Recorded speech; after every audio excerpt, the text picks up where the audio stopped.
একসময় ছাত্রলীগকে ভয় পেতাম, ভয় দেখিয়ে তারা সাধারণ শিক্ষার্থীদের জিম্মি করে রাখা হতো।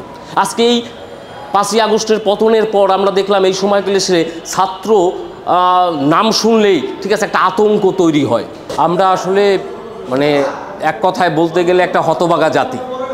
আমরা দীর্ঘদিন লড়াই করি, লড়াইয়ে সফলতা আসে, কিন্তু সেই সফলতাগুলো আমরা আসলে ধরে রাখতে পারি না। আমরা যদি দেখি 90-এর পরে যারা ক্ষমতায় এসেছে তারা আসলে ছাত্র সংসদ নির্বাচনগুলো তারা আসলে কুক্ষিগত করে রেখেছে, নির্বাচন দেয় নাই। আর যখন ছাত্র সংসদ নির্বাচন না দিবে তখন আসলে নতুন নেতৃত্ব তৈরি হবে না। আমরা দীর্ঘদিন ডাকসু, চাকসু, বুয়েট, চুয়েট এই ছাত্র সংসদ নির্বাচনগুলো দেওয়ার জন্য দীর্ঘ আন্দোলন করেছি, লড়াই সংগ্রাম করেছি। দীর্ঘ লড়াই সংগ্রাম করে প্রায় 3 যুগ পরে আমরা আসলে 2019 সালে ডাকসুর নির্বাচন করতে বাধ্য করেছি এক প্রকার।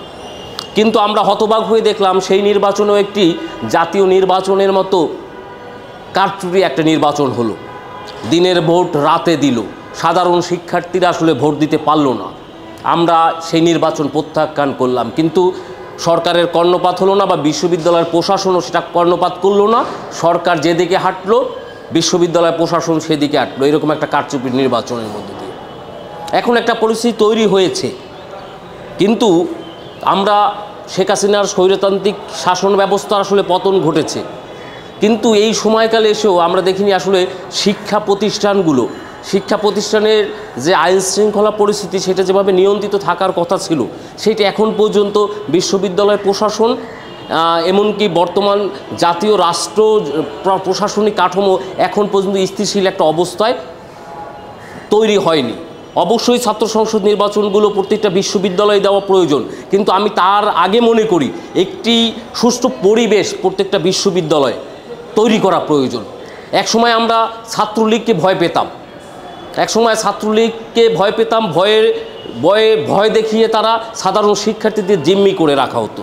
আজকে এই 5ই আগস্টের পতনের পর আমরা দেখলাম এই সময়গুলো ছাত্র নাম শুনলেই ঠিক আছে একটা আতঙ্ক তৈরি হয় সাধারণ শিক্ষার্থীদের মাঝে।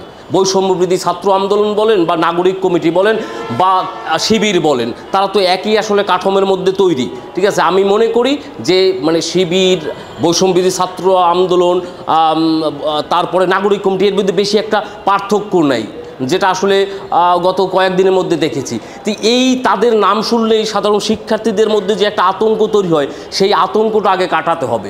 বিশ্ববিদ্যালয়ে আজকে ক্রিয়াশীল ছাত্র সংগঠন যেগুলো রয়েছে সেই ছাত্র সংগঠনগুলোকে নিয়ে বিশ্ববিদ্যালয় প্রশাসন এখন পর্যন্ত দেখলাম না একটা মিটিং করেছে। কাকে নিয়ে? আমরা শিবিরকে কোনোদিন ক্যাম্পাসে খুঁজে পাই নাই, এবং শিবিরের ক্যাম্পাসে রাজনীতি করার ন্যূনতম অধিকার নাই বিগত দিনের কর্মকাণ্ডের কারণে।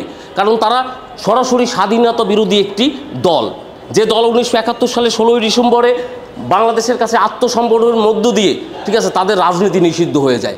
এইরকম একটা দলকে আমরা দেখলাম ঢাকা বিশ্ববিদ্যালয় প্রশাসন সে কোথা থেকে যেন নিয়ে আসলো এবং তাদের উন্মুক্ত করে দিল।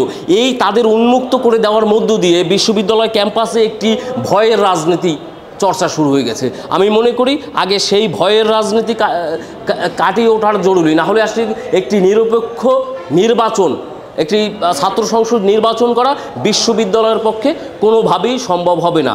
যার কারণে আমি ব্যক্তিগতভাবে মনে করি বিশ্ববিদ্যালয় প্রশাসন সেই উদ্যোগগুলো নেওয়া প্রয়োজন। প্রগতিশীল ছাত্র সংগঠন, বিশেষ করে ক্রিয়াশীল যে ছাত্র সংগঠনগুলো দীর্ঘদিন ধরে ক্যাম্পাসে রাজনীতি করেছে সাধারণ শিক্ষার্থীদের অধিকার আদায়ে, তাদেরকে নিয়ে বসে একটি সুষ্ঠু পরিকল্পনামাকে একটি রোডম্যাপ ঘোষণা করে তারপরে ডাকসু সহ বিভিন্ন বিশ্ববিদ্যালয়ের ছাত্র সংসদগুলো নির্বাচন দেওয়াটা খুবই জরুরি হয়ে দাঁড়িয়েছে বলে আমি মনে করি।